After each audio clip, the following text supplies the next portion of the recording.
When you walk through those doors, through these doors, walk the world famous hurricane hunters, and you get on that plane, and you crank engines, and they close that door, and you call that checklist complete, there's not a crew member on that plane that's not thinking about their home and their family members, and to make sure that they listen and they're evacuating out of the area. Because once we depart, we don't know when we're coming back. And in Katrina, it's a prime example. Katrina was August 29th. We didn't come back till the end of November. You are absolutely not going to believe what you are about to see.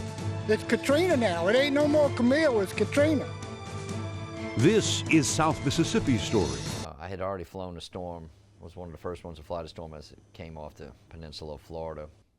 And as the storm rapidly, went south and got over the Florida Keys area, she immediately exploded in a Category 1 hurricane. Flew it all night. We landed early that morning. We came back to Keesler. Woke up probably about 3 o'clock in the afternoon, and I turned on the TV like I always do during hurricane season. I looked at the magnitude of it and how big it was and how it took up the entire Gulf. So I called into the 53rd, which is the scheduling number, and this is notoriously like the busiest number on Keesler during hurricane season because the crew members are calling in because we're a reserve squadron. So people are calling in, hey, where do you need me? What do you need help with? What flights? So nobody answered the phone. All right, so I'm like, well, that's odd. I mean, because I know somebody's sitting there at the desk. Probably about an hour and a half, maybe 2 hours later, I get a phone call, and I missed the phone call, and I listened to the voicemail. He said, hey, Sean, it's Dan. The last flight just took off for Ellington Field. Good luck. Whoa, what do you mean good luck? You guys left me behind. That was because the storm was moving, and the forecast was for it to be a Category 5 storm at its intensity. They left, so I was here as a reservist, and I'm trying to think, well, what do I do now? So I've got to live with my girlfriend at the time, who's now my wife. I said, look, we need to get your plan together. You need to get supplies. I said, this is going to be really bad. I said, the coast is going to take a major hit here. They've already moved the aircraft. They're pretty sure it's going to make landfall right here. That was probably Saturday afternoon. And she's like, oh, it's not going to be that big of a deal. She goes, Biloxi's a big town. We'll have power and all that stuff. Oh, I said, no, you don't know what you're in for.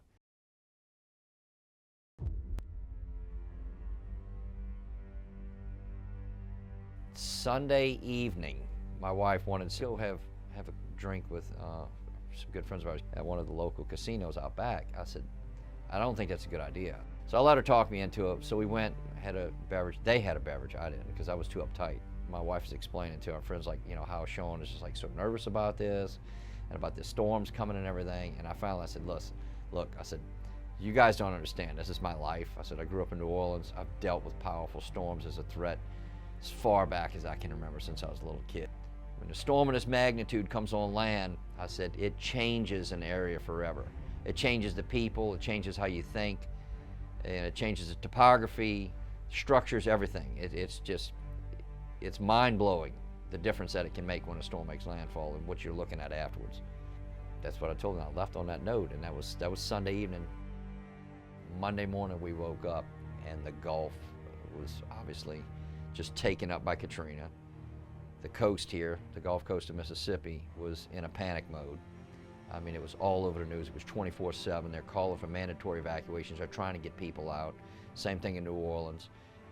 I-10 was gridlocked, especially eastbound. I mean, it was backed up all the way pretty much to the Biloxi exits, and all of those people were, it was a traffic jam all the way to the Mobile Tunnel.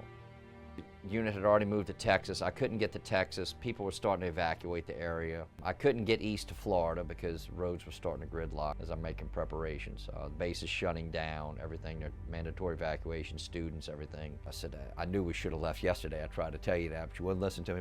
It's okay, we're in it now, we got to deal with it. So sometime that morning I said, all right, we've got to go north. Our plan was to go to her parents' farm, which is in Wiggins.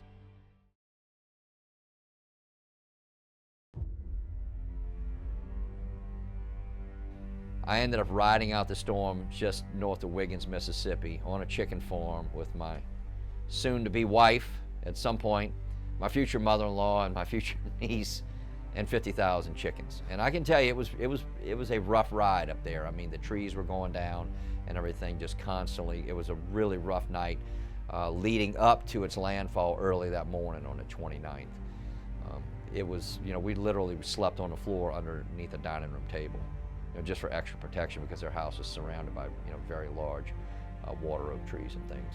We rode through the storm, in the middle of that morning early. I mean, it's hitting really hard. As it blew through, I was on a tractor with a chainsaw. We were trying to clear roads later that day, just trying to make it to where emergency responders could come into that community. And as the day goes on, I'm obviously trying to make things happen just to where we've got water, we can operate and we can function, use the bathroom, things like that for the next couple of days.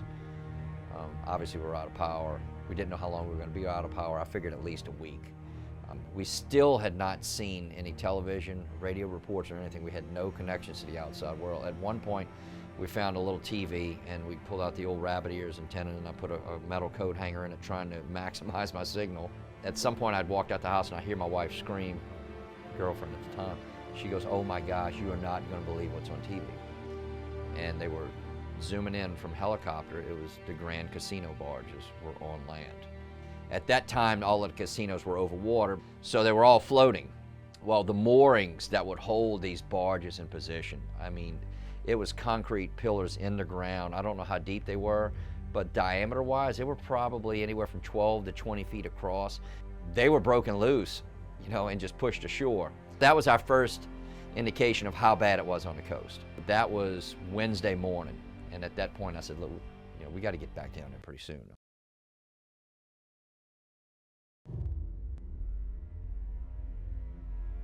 I think it was early Thursday morning, really early.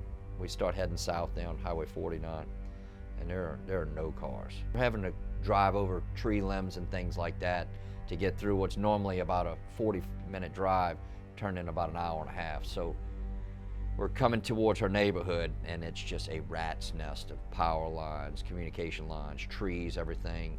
And we're having to go through ditches, drive through people's yards, everything we had to do.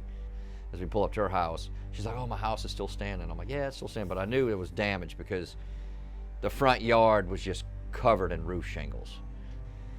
She walked into the house and she screamed, and that's because all of the ceilings had fallen from the rainwater, so it was just a sea of yellow insulation. So her cousin was with us, and I said, "Well, let me go with you down in an area called Eagle Point." So we drive down, we're working our way down through, we get to Eagle Point, and it's bad. There's a lot of rescue recovery operations going on at this point. Unfortunately, they had just loaded up some deceased. We saw that where people had drowned. I saw a piano in a tree. I saw like the entire front facade of a two-story house was out and a boat was like in the second floor bedroom. I saw a car buried in a front yard. I mean, there was just sheets and blankets and pillows strewn throughout the tree limbs and all that. It was like Armageddon, man. It was like apocalyptic after a war, and you see these videos of things around the world where just constant shelling and destruction and all that. That's what it looked like. People were walking around like zombies. They were filthy. I mean, they just lost everything. So on all accounts, south of the tracks, over the Gulf, the Mississippi Sound as we call it, until you hit the Barrier Islands, it becomes a Gulf. Storm surge out front was anywhere from like 25 to 28 feet, somewhere near. Biloxi's on a peninsula, so we're surrounded by water on three sides, so the water wraps around under the Ocean Springs Bridge, Biloxi Ocean Springs connection, comes around the back bay, to the north side of the peninsula. So now Keesler Air Force Base is surrounded by water, okay? The debris line stopped at the tracks, and there's footage, there's pictures of all of that stuff. You can see where all of these houses were just sandwiched right up against the railroad track. So that held the debris there, and the water line pretty much stopped there too. But the reason why Keesler Air Force Base flooded was because all drains lead to the bay. It's a fact. So it's a giant bathtub, right? So when the water comes around back and you have an 18-foot storm surge in the back bay, the water pushes through these, through these drains, and it fills up Keesler Air Force Base like a bathtub. We were operating out of Atlanta, Georgia, because the base it had a lot of damage. The Marines came in, they took over Keesler Air Force Base for recovery operations. We were working out of Houston, Texas. At some point we had to shift the operation because we had to keep flying nonstop. We moved to Dobbins Air Reserve Base, Marietta, Georgia. The fascinating part about this is the resiliency of the members of the 403rd Wing. Literally, the crew members and maintainers from the 403rd Maintenance Group showed up at Dobbins Air Reserve Base. Some of them with just the clothes on their back and all their worldly belongings in a garbage bag. That's all they had left. They had lost everything they owned. In one neighborhood alone, right across the bay, Porto Bay and D'Iberville, St. Martin area, 5 crew members lived in that neighborhood and they lost everything. But yet they showed up Dobbins Air Reserve Base and they kept flying around the clock to keep this mission going back to back 24/7 all the way into November before we came home back to Keesler Air Force Base. So while everybody else is rebuilding, some of the crew members of 53rd are up there and they've lost everything, but yet they're flying. And it shows a lot, that says a lot about the dedication of the men and women of the Air Force Reserve and how dedicated they are to this mission and other missions. It was really spectacular to be a part of that and to also see how the reservists at Dobbins reached out to help us. I mean, they set up literally like an entire hangar bay of donated items for the reservists that were there that had lost everything to somewhat have some normalcy and start rebuilding their lives, because we were all living in hotels and off base so we could bring our families up there, which was huge that the government was able to allow us to do that. And we would have somewhat normalcy in the day room or the lobby of the hotel. The kids were playing board games or whatever. And this went on for a long time until the schools would start opening back up, and then the spouses would come back home and bring their children, get them back in school and things. So it was a very long recovery process. I mean, it's been 20 years. I mean, you can drive down Highway 90 and you can still see, you know, the effects of Hurricane Katrina. And that's what I tell people all the time. They're like, "Yeah, we're going to rebuild." I'm like, "Look, let me just warn you. It's a very slow process. It takes decades to get back to where you were. And when you get back there, it's not going to look the same. It's going to look completely different." And our crew members live all across the Gulf Coast and around the country.